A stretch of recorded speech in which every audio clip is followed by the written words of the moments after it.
Hello, this is Benjamin Fulford speaking on February 15th, 2018.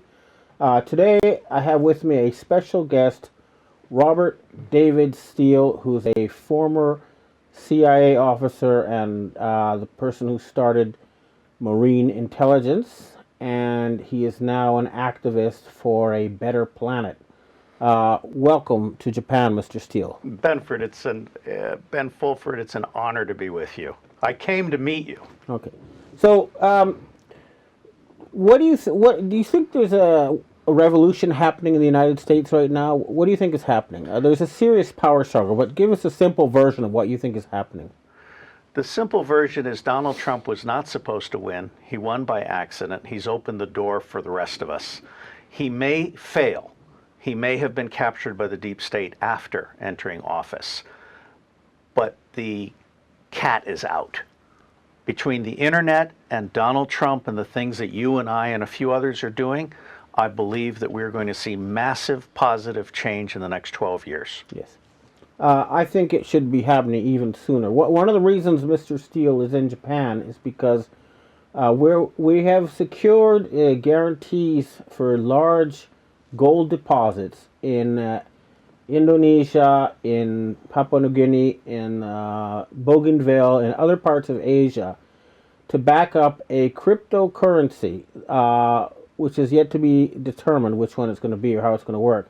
But it'll be gold-backed with real gold, and the purpose will be to finance a major campaign by centered on the old G7 group of countries, the West, that will be equal to or greater than the One Belt, One Road project being carried out by China. And of course, it will be in harmony with the Chinese. And what do you think of such a plan? Well, first off, I think China does own the next 100 years, maybe China and Japan. I certainly would like to see the unification of the Koreas. What I think is that we have spent too much time on the Western model of predatory capitalism. And it's time that we create a new model that focuses on the 5 billion poor. We need to lift the 5 billion poor, and we do that with open source everything engineering, which is why I was recommended. Right. That is 10% of the cost. For 10% of the cost of the Western model, I can lift everybody up with free energy, unlimited desalinated water, and all the food they can eat. Yeah, I have heard things like the real cost of making a car is like $500, and you don't have to pay $20,000 for it, etc. But I guess this is and the other thing, of course, they always say Africa's really poor because they're, primitive, backward people, but it's just not true. They're not being paid what they're owed. I mean, Papua New Guinea, which is not Africa, but it's a similar situation, the locals are getting like 3% of the revenues from the minerals being mined there. If they had even 50%, they'd be building highways, schools, universities, all that sort of stuff. But the West has been parasitical, especially for the past 50 years.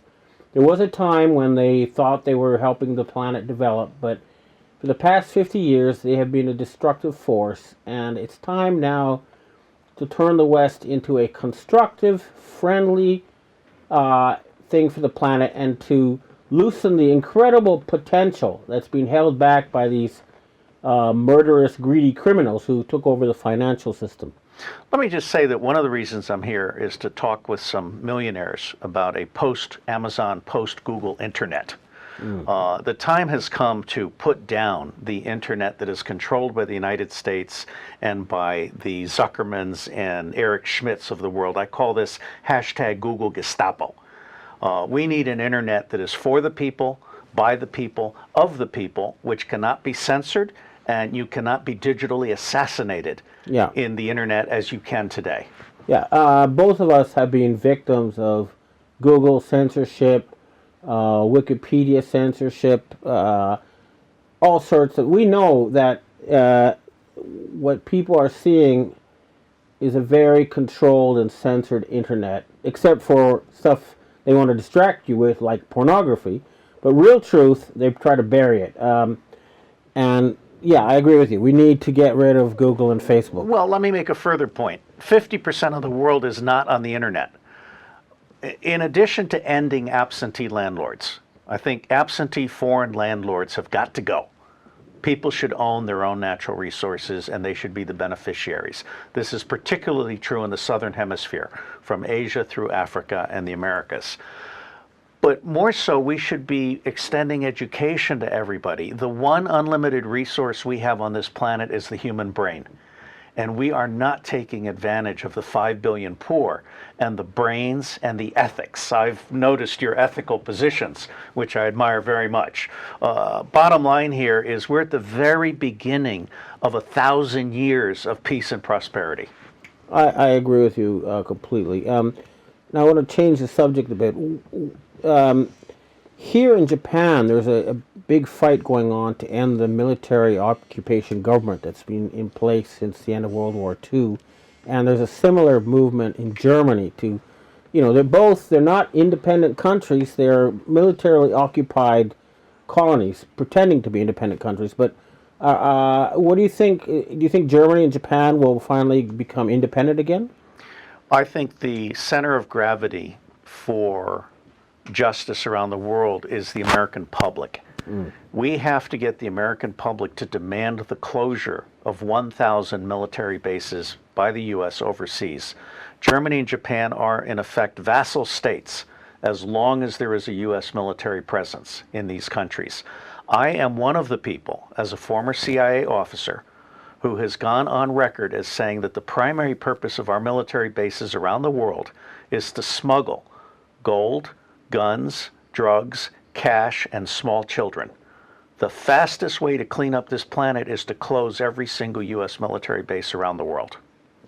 The only thing I would say, though, about that is that these are the most dangerous people on Earth, and you need to make sure that we pay them off and give them a better alternative than fighting, and turn them into the good guys, which a lot of them want to be, doing things like protecting nature preserves, exploring the universe. In other words, they want to be the good guys. I say we finance them to stop working for the bad guys and become the good guys. Let me respectfully correct you. They're not the most dangerous people in the world. The U.S. military today cannot win a war against China or Russia. In fact, it can't even win a war against Iraq. We actually barely got out of there. The second thing I will tell you is I'm good friends with Del Spurlock, who was the Deputy Secretary of Labor under Ronald Reagan. We are bringing forward the plan, a joint defense labor plan, so that every single person that is pulled out of the military-industrial complex, the agricultural complex, the pharmaceutical complex, which murders people around the world, every single person pulled out of that complex gets 1 year's salary and 1 year's training into a new life of sustainable Earth development. Yeah. So there's a soft landing here. Sure. And we're proposing, a multi-trillion-dollar campaign to turn the deserts green, explore the universe, turn the Arctic regions green, do things like build tunnels connecting Alaska to Eurasia, Japan to Russia and Korea. In other words, there will be a lot of money to be earned and a lot of fun work to do, making this planet into the paradise that it's supposed to be. I agree. All right. Well, thank you very much. Well, thanks for coming. And we'll be having many productive talks while Mr. Steele is in Japan. And hopefully we'll have more to tell you in the future. Thank you for listening.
者の一員である。